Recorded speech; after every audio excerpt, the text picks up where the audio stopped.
Good morning. Moments ago, the numbers for America's economic growth, or GDP, were just released. And I am thrilled to announce that in the second quarter of this year, the United States economy grew at the amazing rate of 4.1%. We're on track to hit the highest annual average growth rate in over 13 years. And I will say this right now, and I'll say it strongly, as the trade deals come in one by one, we're going to go a lot higher than these numbers, and these are great numbers. During each of the two previous administrations, we averaged just over 1.8% GDP growth. By contrast, we are now on track to hit an average GDP annual growth of over 3%, and it could be substantially over 3%. Each point, by the way, means approximately $3 trillion and 10 million jobs. Think of that. Each point, you go up 1 point. It doesn't sound like much. It's a lot. It's $3 trillion, and it's 10 million jobs. If economic growth continues at this pace, the United States economy will double in size more than 10 years faster than it would have under either President Bush or President Obama. Perhaps one of the biggest wins in the report, and it is indeed a big one, is that the trade deficit, very dear to my heart because we've been ripped off by the world, has dropped by more than $50 billion. $52 billion to be exact. It's dropped by more than 50. Think of that. The trade deficit has dropped by more than $50 billion. And that's added and adding 1 point to GDP. That's a tremendous drop. We haven't had a drop like that in a long time. You have to go back a long time before you find it. By increasing growth to 3% over the next 10 years, that would mean 12 million new American jobs and $10 trillion of new American wealth, at least. And that's not including the fact that since I was elected, we've created approximately $7 trillion of new wealth. The year before I came into office, private business investment grew at only 1.8%. Last year, it jumped to 6.3%. That was my first full year. We had to do a lot of things to get it to grow. And this year, it's growing at 9.4%. So that's a very tremendous increase. There hasn't been an increase like that in many, many years, decades. And I think the most important thing, and Larry Kudlow just confirmed to me along with Kevin Hassert, that these numbers are very, very sustainable. This isn't a one-time shot. I happen to think we're going to do extraordinarily well in our next report, next quarter. I think it's going to be outstanding. I won't go too strong because then if it's not quite as good, you'll not let me forget it. But I think the numbers are going to be outstanding. We've accomplished an economic turnaround of historic proportions. When I came into office, 1.5 million fewer prime-age Americans were working than 8 years before. We had lost almost 200,000 manufacturing jobs under the previous administration, and you all know, they say, well, you have to lose manufacturing jobs. It'll get worse and worse. Manufacturing jobs are obsolete. No, they're not obsolete. They're the greatest jobs we have. More than 10 million additional Americans had been added to food stamps past years. But we've turned it all around. Once again, we are the economic envy of the entire world. When I meet the leaders of countries, the first thing they say invariably is, Mr. President, so nice to meet you. Congratulations on your economy. You're leading the entire world. They say it almost each and every time. America is being respected again, and America is winning again because we are finally putting America first. Everywhere we look, we are seeing the effects of the American economic miracle. We have added 3.7 million new jobs since the election. a number that is unthinkable if you go back to the campaign. Nobody would have said it. Nobody would have even, in an optimistic way, projected it. We are in the midst of the longest positive job growth streak in history. New unemployment claims have recently achieved their lowest level in almost half a century. The African American unemployment rate has achieved the lowest level in recorded history. African American unemployment is the best it's ever been in the history of our country.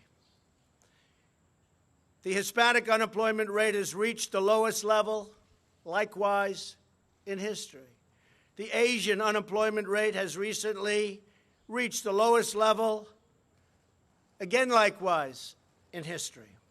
Women unemployment rate recently reached the lowest level in 65 years, and soon that will be in history. Give it another 2 or 3 weeks.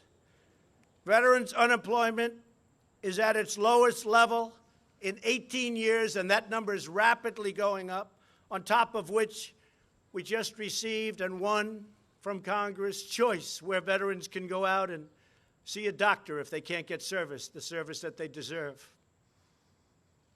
Unemployment for disabled Americans has hit a record low, lowest in history. More than 3.5 million Americans have been lifted off food stamps, something that you haven't seen in decades. 3.5 million Americans have been lifted off food stamps. That's because they were able to go out and get a job, and they're going to love their jobs. 95% of American manufacturers are optimistic about their company's outlook, and that's the highest level also in history, and that's an old survey, been around a long time. Manufacturing wages are expected to rise at the fastest rate in over 17 years. Business and consumer confidence has reached historic highs. So far this year, American exports are up nearly 20%. I've only been here a little more than a year and a half. Over the same period in the year before I took office, we've become a net exporter of natural gas for the first time since 1957. We've gotten rid of tremendous amounts of regulations, which allows us to do things. And we still have tremendous regulations on clean air, clean water, the environment. It's very important to me, very important to everybody. But we had unnecessary regulations that were hurting our economy and hurting our country. We have eliminated a record number of job-killing regulations. And with the help of Republicans in Congress, we passed, without one Democrat vote, the biggest tax cuts and reform in our history. And as you know, the Democrats want to end that and raise everybody's taxes. That will be a disaster for our economy. As a result, more than 6 million Americans are now enjoying new bonuses, better jobs, and far bigger paychecks. Yet every single Democrat voted against the tax cuts, every single one. We didn't get one vote. They voted against working families. They voted against small businesses. Not good. In the first 3 months after tax cuts, over $300 billion poured back into the United States from overseas. We think it's going to be, in the end, when completed, over $4 trillion will be back into our country. Apple alone is bringing in $230 billion, and they're building new plants. They're building a magnificent campus. They're going to be spending their money very wisely, but they're spending it in our country, not in some other country. That was made possible by the new tax cut and reform plan. At the same time, we are finally cracking down on decades of abusive foreign trade practice. We were abused by companies. We were abused by the companies within countries. But in particular, we were abused by countries themselves, including allies. Abused like no nation has ever been abused on trade before, because we had nobody watching. They stole our jobs, and they plundered our wealth. But that ended. Yesterday, I was at Granite City Steel, in Illinois. It was an incredible sight. We had an audience of steel workers, some of the roughest, toughest people you've ever seen. And half of them had tears coming down their face. I don't know if these people ever cried before in their life, to be honest. Half of them had tears coming down because we opened a tremendous United States steel plant. They're opening up 7 other plants, and the steel industry is back. They're open for business, and we need the steel industry. And the tariffs did it. And nobody mentions the fact that these plants are creating tremendous numbers of jobs, tremendous. And billions of dollars are pouring into the United States coffers, billions of dollars. But we're getting jobs, we're getting money coming in, we're respected, and eventually the steel prices will really start to go down because all of these new plants are going to be competing against each other. But we won't have foreign countries dumping, that's the word they use, dumping, steel all over the place and destroying our factories, destroying our plants, destroying our companies, and destroying our jobs. Since I was elected, we've added 400,000 new manufacturing jobs. Remember, that was the obsolete deal. Obsolete. I used to say, why is it obsolete? We have to make things. Manufacturing jobs are among our best jobs, and we're just getting started. We've also liberated millions of Americans from the crushing burdens of Obamacare. The cruel individual mandate penalty is gone. That's where you pay a lot of money for the privilege of not having to buy bad health care and pay for it. It's gone. Nobody thought we could get rid of it. That was the most unpopular provision by far, probably on anything, but certainly in Obamacare. And Obamacare is now on its last legs, fortunately. And through associated health plans, we're giving Americans the ability, just opened, millions of people going to be signing up, millions and millions. We're giving Americans the ability to join together to purchase much better and more affordable health care and health insurance, including bidding across state lines. So all of the insurance companies are going wild. They want to get it. You're going to have great health care at a much lower price. It will cost the United States nothing.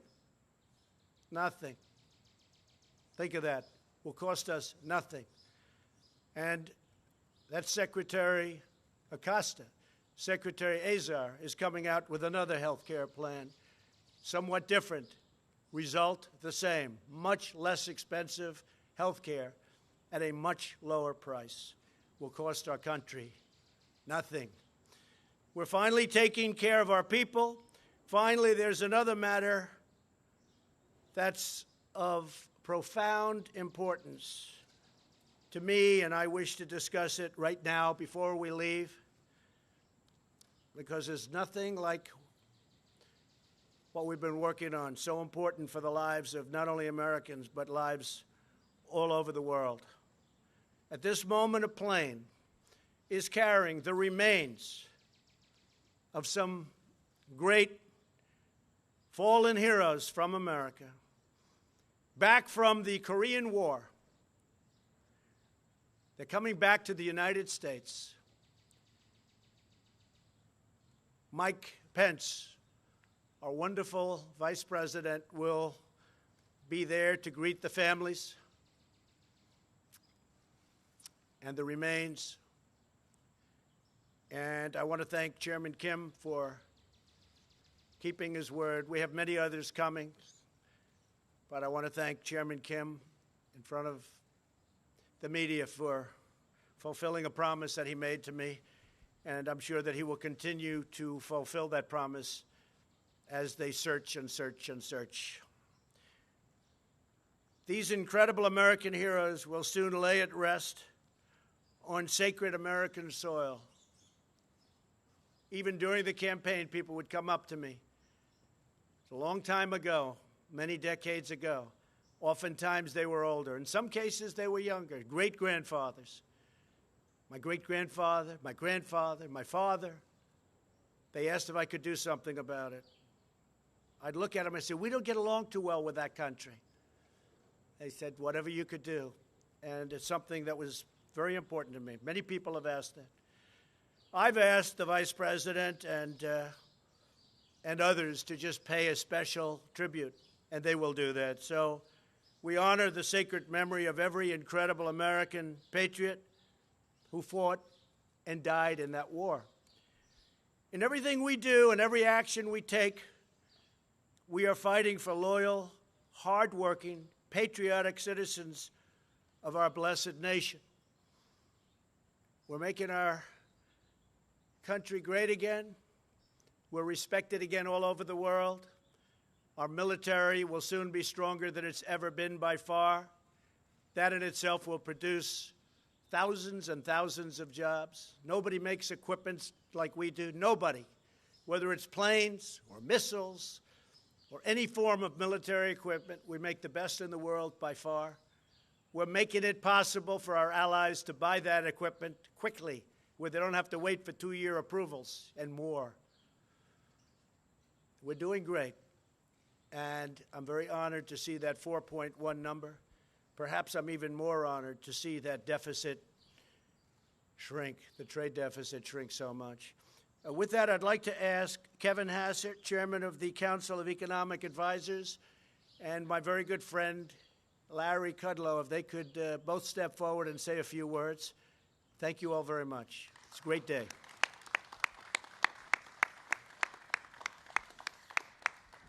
Thank you very much, Mr. President, and thank you for your leadership and for the faith that you put in me when you offered me this job. And thank you for standing up for our veterans. My father and my uncle both fought in the Korean War, and you just can't imagine how much it means to those veterans that you didn't forget their comrades. You know, as an economist, it's my duty, sir, to remind that we should not make too much of one number, right? How often do we hear economists say that? But when I think back to the first time I met with you in the Oval, and we talked about your vision about how to make America great again, you might recall that in the end, I agreed, yeah, that stuff really ought to work.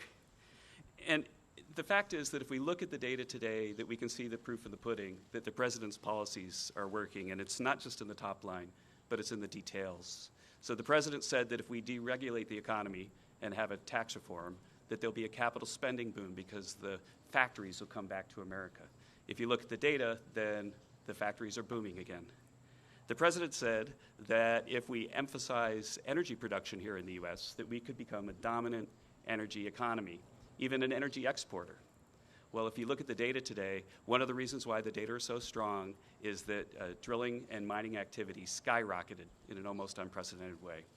And finally, and this is the thing that at times, sir, you've kind of looked at me and smiled about whether I really agree with you, you said that you would bring the trade deficit down. And you have. The $50 billion reduction in the trade deficit proves that if you stand up for America's workers and let our allies know that deals that aren't reciprocal are unacceptable, then you can make a lot of progress. And so thank you very much for your leadership, sir, and for your faith in me. Thank you, Kevin. Great job. Thank you. Thank you, sir. Thank you, sir. It's a little warm out here, so I'll be as quick as I can. I want to reiterate what the President said and my pal Kevin Hassett. Look, we've had a pro-growth agenda. It has been in place for a short while. It is already beginning to work. Low tax rates, rollback of regulations, unleashing energy and trade reform to fix a broken world trading system. I just want to note in the numbers, and this is becoming a trend, business investment is booming. 9 to 10% growth in the first half of this year. I believe that's going to continue. Why do I talk about business investment? Well, that's the key to productivity, which is the key to growth, which is the key to rising real wages and very strong jobs, a point that Kevin and I made during the campaign 1,000,000 times, and we continue to make it.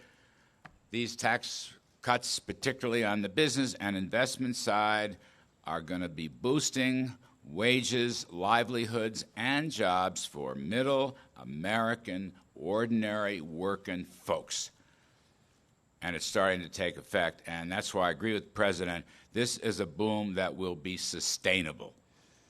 Frankly, as far as the eye can see, this is no one-shot effort.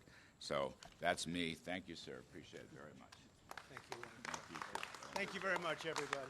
Thank you. Mr. President, is Michael Cohen telling the truth? Is Michael Cohen telling the truth? Mr. President, is Michael Cohen telling the truth?